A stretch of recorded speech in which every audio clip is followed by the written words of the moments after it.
Commander Zekthal stood on the bridge of his warship and looked down at the blue planet below. His four arms moved over the control panels as he checked the weapon systems one more time. Everything was ready for another easy victory. The planet looked peaceful from space with its white clouds and green lands, but that would change very soon. The Kethmori had conquered 43 worlds in the last 50 years. Each time it was the same story. They arrived, they attacked. The locals surrendered within days. Sometimes the fights lasted a week if the enemy had decent weapons, but never longer than that. No species could match the power of the Kethmori. War machine. Zekthal was 8 feet tall with thick armor that grew from his skin like a natural shell. His people were born warriors with sharp claws and powerful muscles. They had evolved on a harsh world where only the strongest survived. Now they brought that strength to the galaxy. Taking what they wanted from weaker races, Admiral Vexstar appeared on the communication screen. His scarred face showed the marks of many battles. "Commander, the intelligence reports are complete. The humans have primitive weapons and weak bodies. They call their world Earth, and they have never fought a real war against advanced enemies. This should be over before the sun sets on their largest continent." Zekthal nodded and studied the data files. The humans used metal projectiles that fired from simple chemical weapons.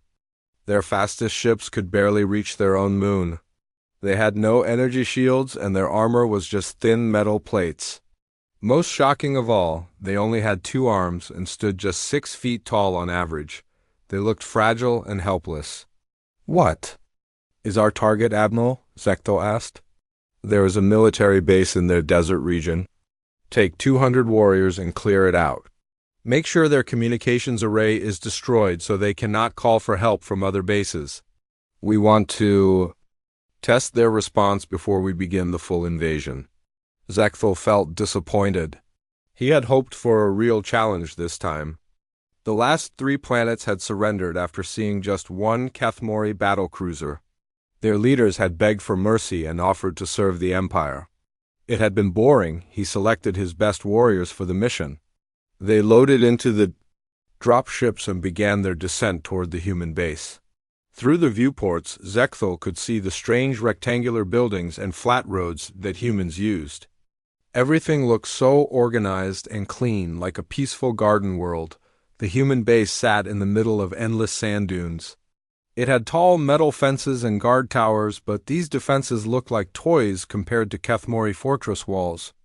A few human vehicles moved around the base perimeter. Zekthal counted maybe 300 human soldiers total. "Begin the attack," he ordered into his communicator. The dropships opened fire with plasma cannons.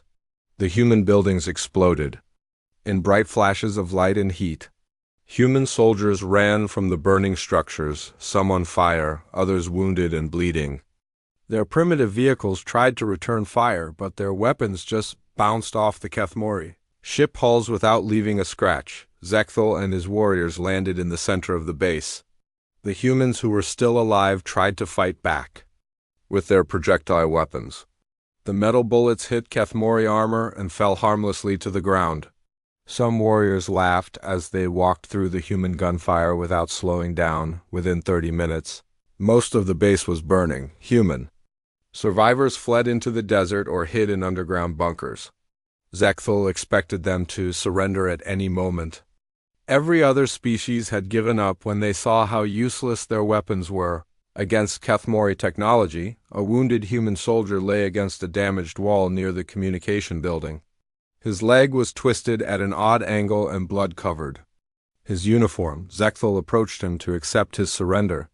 The human looked young, maybe 20 years old by their species standards. His name tag read Morrison.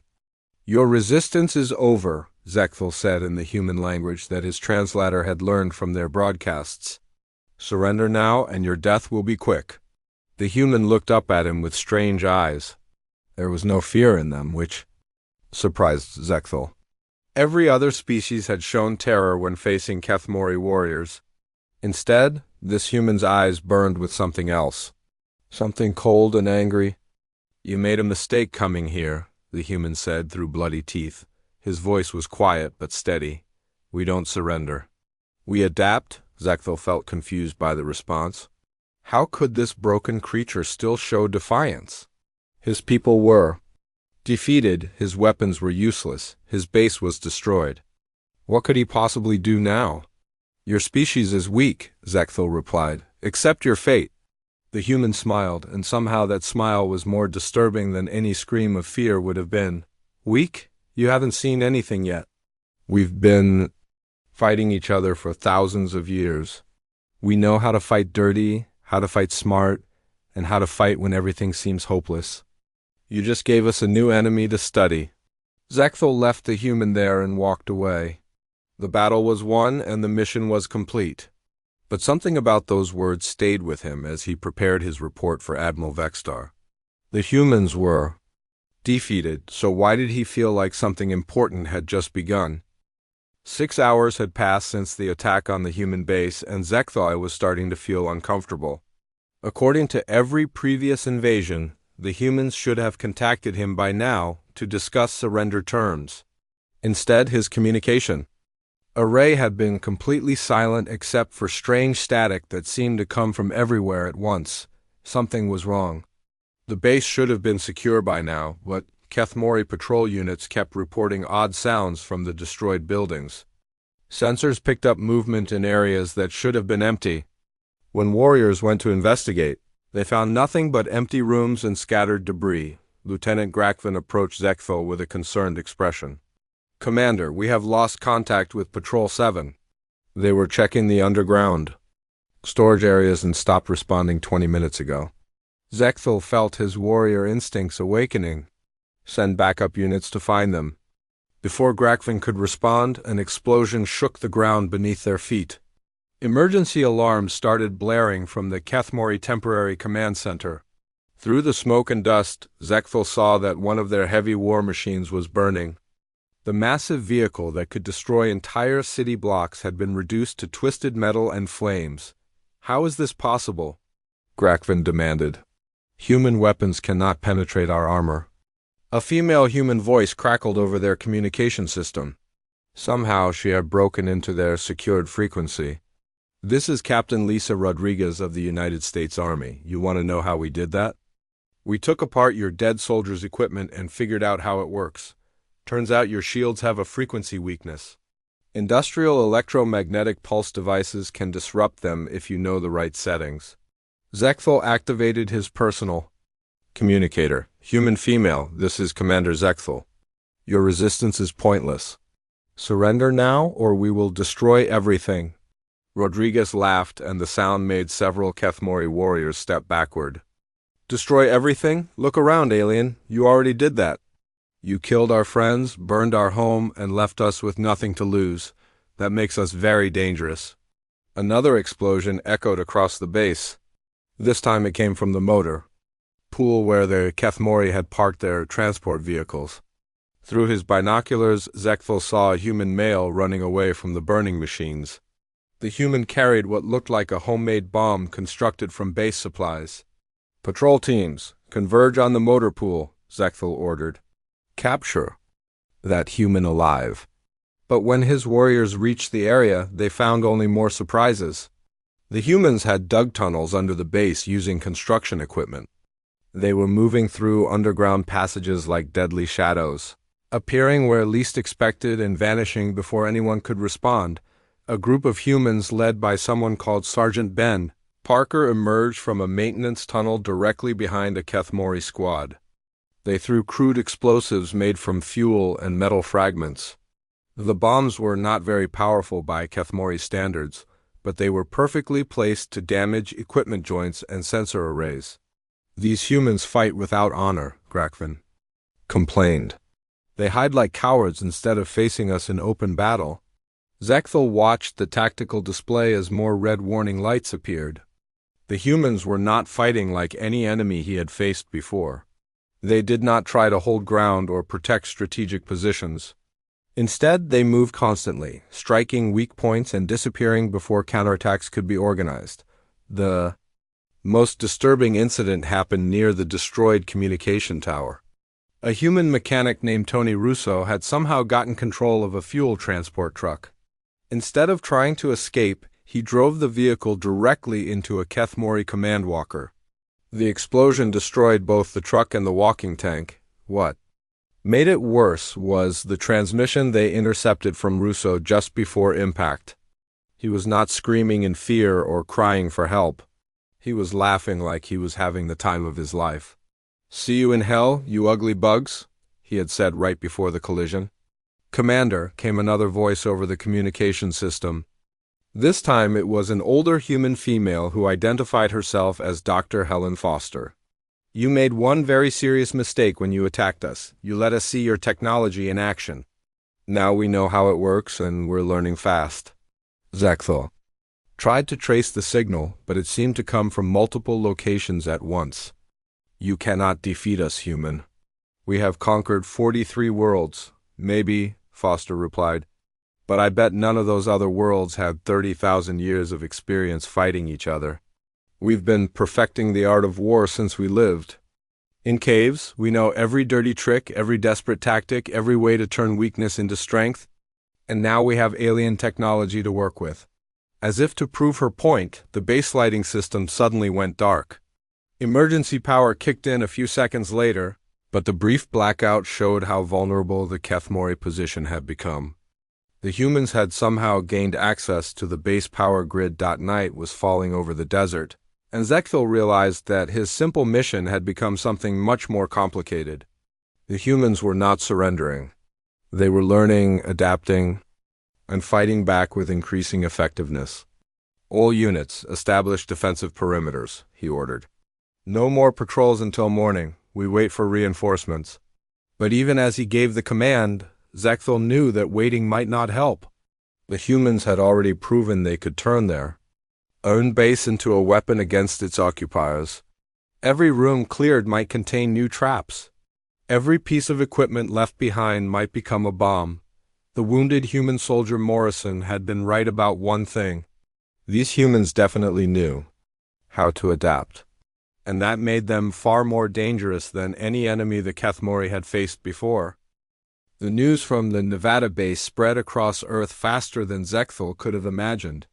Within hours of Dr. Foster's final transmission, human communication networks around the planet were buzzing with activity. The message was simple but terrifying. The aliens could be hurt, they could be killed, and they could be beaten. Zechthel sat in his command center, monitoring global communications as his translation systems worked overtime. Every human language on the planet was carrying the same information.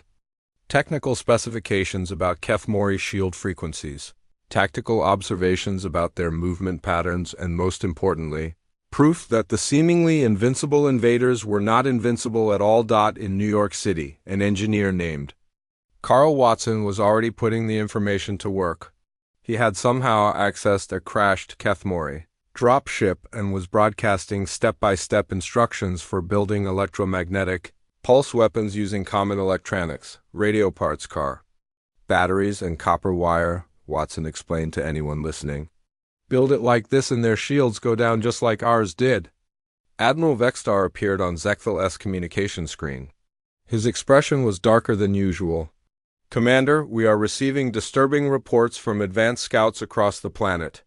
The humans are not behaving like conquered people. They are organizing resistance movements in every major population center." Zechthel pulled up the global tactical display. Red markers indicated confirmed human military activity, and there were far too many of them. "Admiral, I recommend we begin immediate orbital bombardment. These humans are more dangerous than our intelligence suggested." "Negative, Commander. High Command wants live subjects for study and intact infrastructure for colonization." "Continue. Ground operations, but expand your force. I am sending 3 additional battle groups to assist you." Before Zechthel could respond, his communications officer interrupted with urgent news. "Commander, we are receiving multiple distress signals from our forces worldwide. Battle Group 7 in Australia reports they are under attack by humans. Using mining explosives? The entire Kothmar mountain area has been collapsed on our advance units." The tactical display updated with more bad news. In the Amazon region, Kethmori soldiers were disappearing one by one. Human fighters who knew. The jungle terrain were picking off isolated patrols using captured alien weapons. The thick forest canopy prevented orbital surveillance, turning the entire region into a deadly maze, but the most shocking report came from Tokyo, where Dr. Amy Chun had been working with a team of biochemists. They had analyzed Kethmori blood samples from the Nevada battle and developed a biological weapon specifically designed to attack alien physiology. Early tests showed it could penetrate Kethmori armor through the breathing apparatus. "This is impossible," Grakvin muttered as he read the intelligence reports. "These humans had no advanced technology just days ago. How can they develop new weapons so quickly?" Zekthul was beginning to understand something that terrified him. The humans were not just fighting back randomly. They were sharing information across their entire species with frightening efficiency. Every discovery made in one location was immediately transmitted to fighters everywhere else on the planet. The breakthrough that changed everything came from Staff Sergeant Nina Cross and her team in Colorado. They had managed to capture a Kethmori squad leader alive during a carefully planned ambush. Under interrogation, the alien had revealed tactical frequencies and weapon specifications that the humans immediately began exploiting. Within 6 hours of the interrogation, humans worldwide were building crude but effective countermeasures to Kethmori technology. The information spread through hidden networks that seemed to bypass every attempt at communication jamming. Zekthul watched his casualty reports climb higher each hour. In Europe, a teacher named Paul Stevens had detonated an improvised explosive while surrounded by Kethmori warriors, taking out an entire squad rather than allow himself to be captured. The explosion had been so powerful that it damaged a nearby command vehicle as well. What disturbed Zekthul most was not the effectiveness of human resistance, but their attitude toward death. Every other species the Kethmori had conquered had tried to preserve their lives even in hopeless situations. Humans seemed to view death as just another weapon to use against their enemies. In Las Vegas, a police officer named Danny Martinez was leading survivors through the ruins of the city. Instead of fleeing or hiding, they were setting up elaborate ambush points using the destruction itself as camouflage. Martinez had somehow figured out how to use the radiation from damaged Kethmori power cells to mask human heat signatures. From alien sensors, "Commander," his communications officer reported, "we are receiving a transmission on all frequencies. The source appears to be moving and cannot be tracked." A female human voice filled the command center. Her tone was calm and cold. "This is Julie Adams broadcasting to all Kethmori forces. We know where your ships are parked. We know where your command centers are located. We know which buildings you sleep in. We are watching you right now, and we are coming for every single one of you." The transmission cut off, leaving an uncomfortable silence in the command center. Several Kethmori warriors looked around nervously, as if expecting humans to emerge from the walls. Zekthul activated his direct line to Admiral Vexstar. "Admiral, I strongly recommend immediate withdrawal from this planet. These humans are not like any enemy we have faced before. They are willing to sacrifice their entire species to defeat us." "Explain yourself, Commander." "They do not fight for conquest or territory, Admiral. They fight to ensure we never threaten anyone else again. Every human death teaches the others how to kill us more effectively. They are treating this war like a learning experience, and they are learning very fast." The communication screen flickered, and for a moment Zekthul thought he saw a human face in the static. Then Admiral Vexstar reappeared, but his expression had changed. "Commander, maintain your position. High Command believes these humans can be broken with sufficient pressure. Begin targeting their civilian populations." Zekthul felt a chill run through his armored body. He had a terrible feeling that targeting human civilians would not break their resistance. It would only make them more dangerous than they already were. The orbital bombardment began at dawn. Massive energy beams fell from the sky like burning rain, turning human cities into smoking craters. From his command ship, Zekthul watched entire population centers disappear in flashes of light and heat. Admiral Vexstar had ordered the destruction of major civilian targets to break human morale and force surrender. The bombardment was supposed to end human resistance once and for all.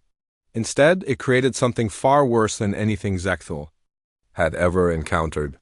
The humans who survived the bombardment did not break down in despair.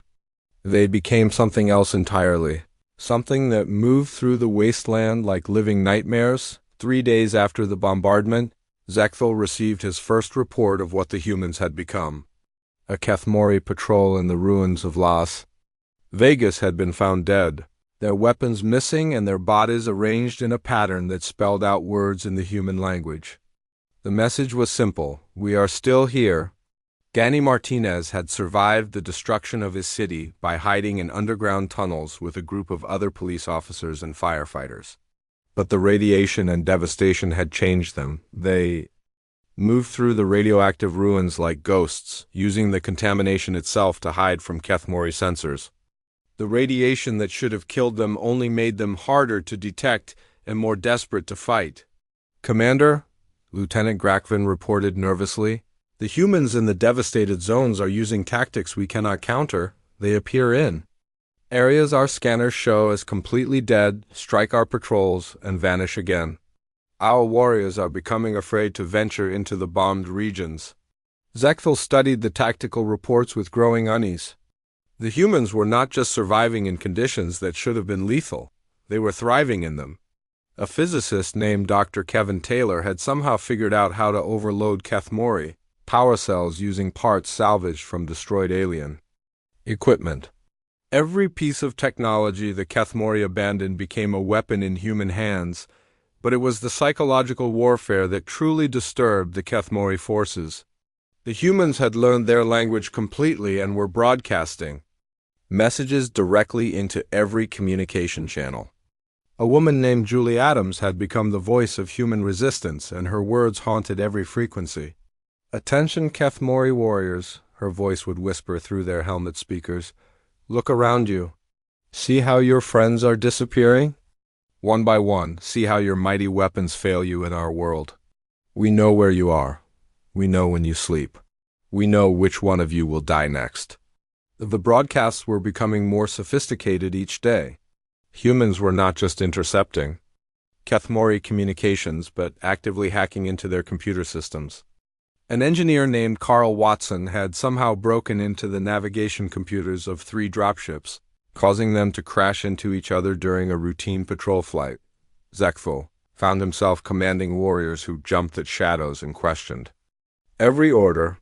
The Kethmori had built their empire on being the most feared predators in the galaxy. Now they were learning what it felt like to be hunted by something even more dangerous than themselves. The turning point came when Captain Lisa Rodriguez, badly wounded but still fighting, managed to capture another Kethmori commander. This time the interrogation was broadcast on every remaining human communication network. When humans around the world heard their enemies screaming under interrogation just like anyone else, the psychological effect was devastating. "You see?" Rodriguez's voice echoed across the planet. "They feel pain just like we do. They feel fear just like we do. They can die just like we do. They are not gods. They are just bullies with better weapons, and we are taking those weapons away from them." The interrogation revealed critical information about Kethmori ship locations and defensive positions. Within hours, human strike teams were launching coordinated attacks against targets they should never have been able to find. A group led by former Navy SEAL Rick Foster managed to infiltrate the Void Render itself, planting explosives throughout the massive warship. Zechthel barely escaped the explosion that tore through his flagship. As he transferred his command to a smaller vessel, he realized that the humans had accomplished something no other species had ever managed. They had made the Kethmori afraid. The fear was spreading through the fleet like a disease. Warriors who had conquered dozens of worlds were now reluctant to leave their ships.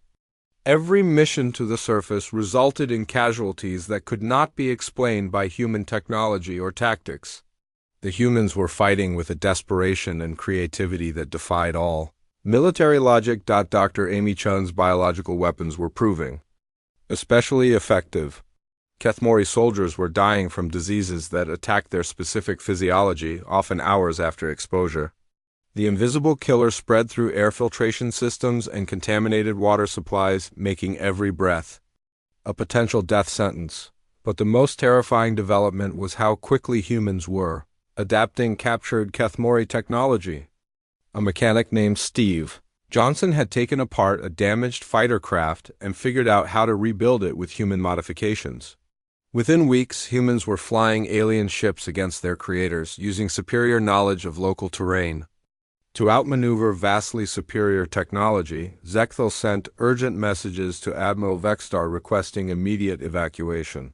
"Admiral, we have lost control of this planet. The humans are no longer fighting a defensive war. They are hunting us. Every day we remain here makes them stronger and us weaker."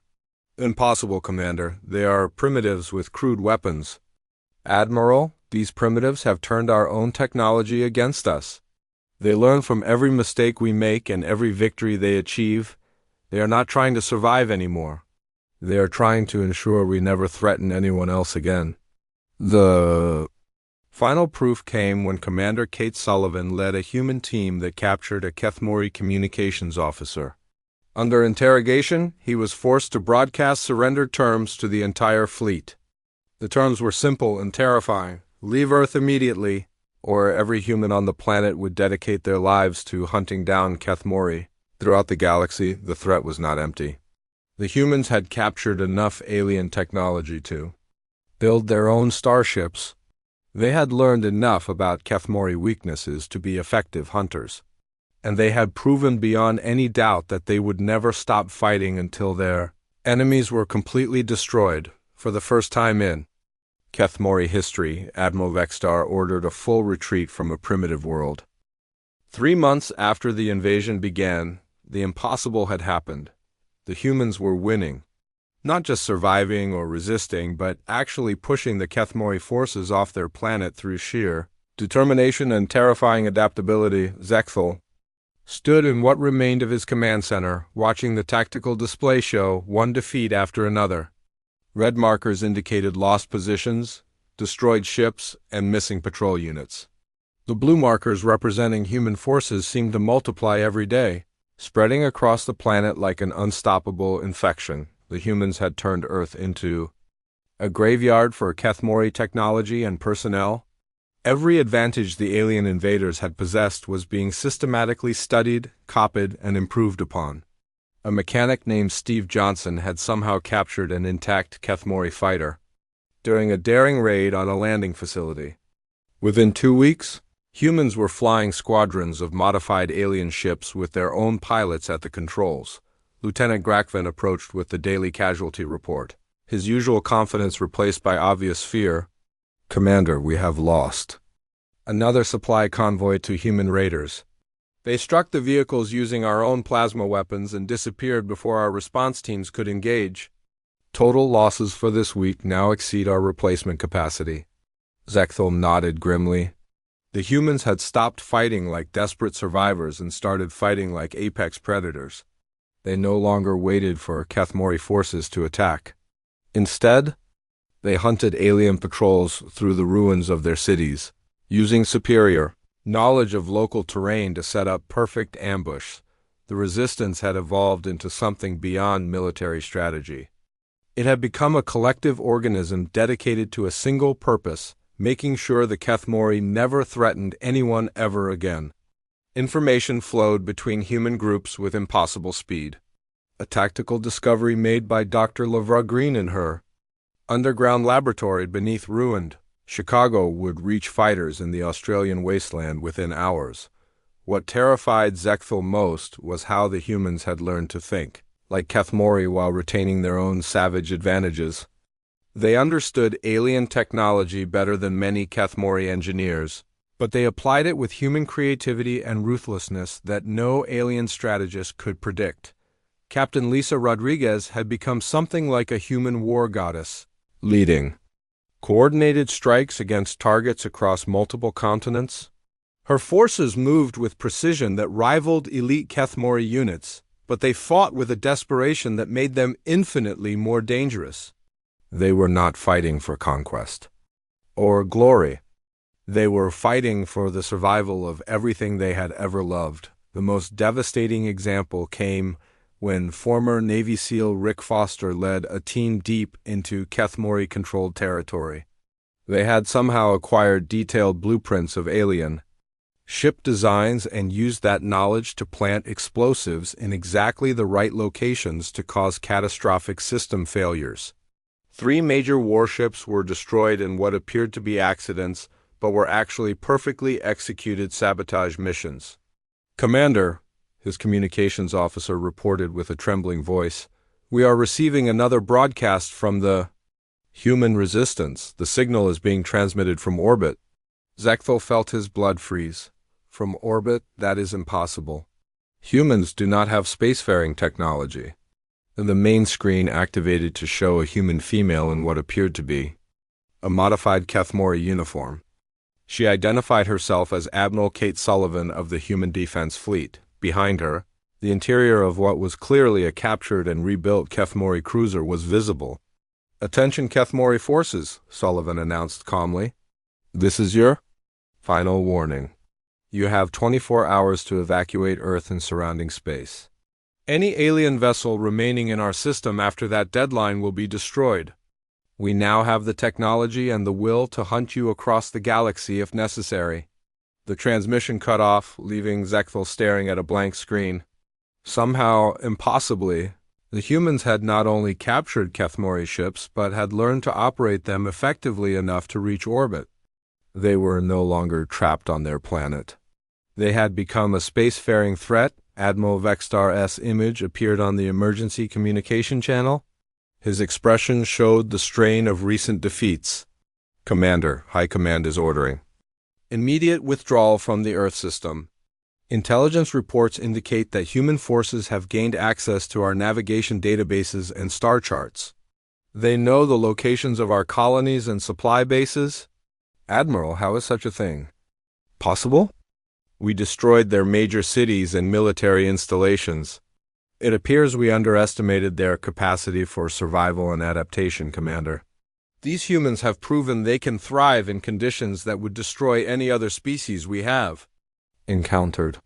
More importantly, they have shown they will never stop fighting as long as any of us remain alive." Zechthel looked at the tactical display one final time. Human forces were now controlling more than 60% of their home planet. They had functional spacecraft, captured weapons technology, and detailed intelligence about Kethmori capabilities and weaknesses. Most disturbing of all, they had developed the infrastructure to produce more ships and weapons using a combination of their own manufacturing and stolen alien technology. The humans had accomplished in 3 months what most species could not achieve in decades. They had gone from primitive defenders to legitimate spacefaring threats capable of projecting power beyond their own system. And they had done it while fighting for their lives against the most powerful military force in the galaxy. Jake Morrison, the wounded soldier who had first warned Zechthel about human adaptability, appeared in a communication intercept. He was now wearing the uniform of a ship captain and standing on the bridge of what appeared to be a hybrid human Kethmori vessel. "To any Kethmori listening to this message, remember what I told your commander on that first day. We adapt. We survive. And we never, ever forget." As the evacuation order came through, Zechthel realized that the Kethmori had not just lost a battle or even a war. They had created their own worst nightmare. An enemy that combined human determination with alien technology, human creativity with galactic-level resources, and human love with the power to project that love across the stars. The retreat from Earth was not just a military withdrawal. It was the beginning of the end for the Kethmori Empire, because now there was a force in the galaxy that would never stop hunting them, until every last trace of their cruelty had been erased from existence. 5 years had passed since the failed invasion of Earth, and Zechthel sat in chains before a Kethmori military tribunal. The once mighty commander who had conquered 12 worlds now wore the gray uniform of a disgraced officer, stripped of rank, and awaiting judgment for the greatest military disaster in their species history. The tribunal chamber was filled with angry voices, demanding explanations for how the most powerful fleet in the galaxy had been defeated by primitive mammals. High Command wanted someone to blame for the collapse of their empire, and Zekthul had become the perfect target.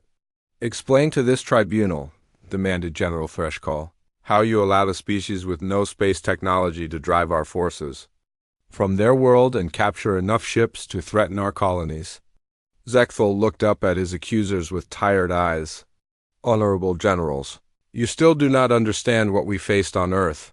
The humans were never the primitive species our intelligence reports described. They were something far more dangerous than any enemy we had ever encountered." The tribunal erupted in angry chittering. How could hairless mammals with simple tools be more dangerous than the Kethmori warrior caste that had dominated the galaxy for centuries? "The humans did not fight like any other species," Zekthul continued. "They did not fight for territory or resources or even survival. They fought for something we had never encountered before. They fought for love." More angry sounds filled the chamber. General Vorthmal struck his ceremonial staff against the floor. "Love is weakness. Love makes species soft and easy to conquer. How could love defeat our war machine?" Zekthul stood as much as his chains would allow. "Because love made them willing to sacrifice everything to protect what they cared about. Every human who died screaming defiance was thinking of someone they loved. Every suicide attack was a parent protecting their children. Every act of seemingly hopeless resistance was driven by the absolute refusal to let evil triumph over innocence." The tribunal fell silent as Zekthul's words sank in. He continued his testimony, describing the human capacity for adaptation, their willingness to learn from every defeat, and their terrifying ability to turn any weapon against its creators. "They took our technology and made it better. They studied our tactics and developed counters we never imagined. They captured our ships and learned to fly them with modifications we could not have conceived. But none of that was what truly defeated us." "Then what was it?" General Freshcall demanded. "Hope," Zekthul replied simply. "They never stopped believing they could win. Even when their cities burned and their people died, they never stopped hoping for victory. And hope, honorable generals, is the one force in the universe that cannot be conquered by fear or superior firepower." News arrived during the tribunal session that changed everything. Human exploration fleets had made contact with 3 former Kethmori colony worlds. The liberated populations had welcomed their new protectors with massive celebrations. The humans offered not conquest but alliance, protection, and freedom. Captain Jake Morrison, now Admiral Morrison of the Human Defense Coalition, was leading a fleet of hybrid human-alien ships toward the Kethmori home system. His message was broadcast on every frequency: "We are not coming for conquest. We are coming to ensure you never threaten innocent people again. Surrender now and you will be treated with the mercy you never showed others." The tribunal members looked at each other with growing panic. The humans had done exactly what Zekthul had warned they would do. They had dedicated their entire civilization to hunting down and eliminating the Kethmori threat. What had started as a simple planetary invasion had become a war for the survival of their entire species. "How many worlds have fallen to human forces?" General Vorthmal asked quietly. 17 confirmed. With more requesting human protection every day, came the reply from a communications officer. "The humans are not destroying our colonies. They are liberating them and offering the inhabitants freedom from Kethmori rule." Zekthul felt a strange emotion that he had never experienced before. It might have been relief or perhaps something approaching respect for his former enemies. "You see, honorable generals, they do not fight like conquerors. They fight like protectors. Every world they liberate becomes an ally willing to help them find more worlds in need of protection." The irony was not lost on anyone in the chamber.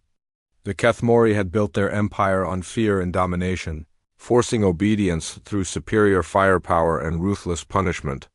The humans were building their coalition on voluntary cooperation, offering protection to anyone who needed it, and asking for nothing in return except the promise to never harm innocent people.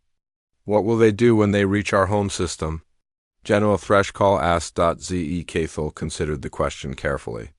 They will offer the same choice they have offered everyone else. Join their coalition and help protect the innocent, or face the consequences of continuing to threaten others. But they will not massacre civilians or destroy worlds. That is not who they are. The final confirmation came when Dr. Helen Foster, now serving as the human ambassador to liberated worlds, sent a message directly to the Kethmori High Command. Her words were simple and terrifying in their certainty. We are coming, not for revenge but for justice. Not for conquest but for peace. You created us when you attacked our world. Now you must live with what you created. The tribunal session ended with the realization that their empire was already over. The humans had proven that love was stronger than fear, hope was more powerful than despair, and the willingness to protect others was the greatest force in the universe. 10 years later, the Human Defense Coalition protected 43 star systems. Former enemies lived in peace under human protection, not because they feared human weapons, but because they trusted human hearts. The Kethmori who had surrendered were given the chance to rebuild their society based on cooperation rather than domination. Zekful served as a liaison between his people and the human coalition, helping former Kethmori colonies adapt to freedom. He often thought about that first day on Earth when a wounded human soldier had warned him about humanity's capacity for adaptation. Jake Morrison had been right about everything. Humans did adapt, they did survive, and they never forgot. But what they remembered was not hatred for their enemies. They remembered love for their friends, hope for the future, and the absolute determination to ensure that no innocent person would ever suffer what they had suffered. The monument that stood in the ruins of the Nevada base where it all began carried a simple inscription in every known language. They came to conquer. They learned to fear. We came to fight. We chose to love.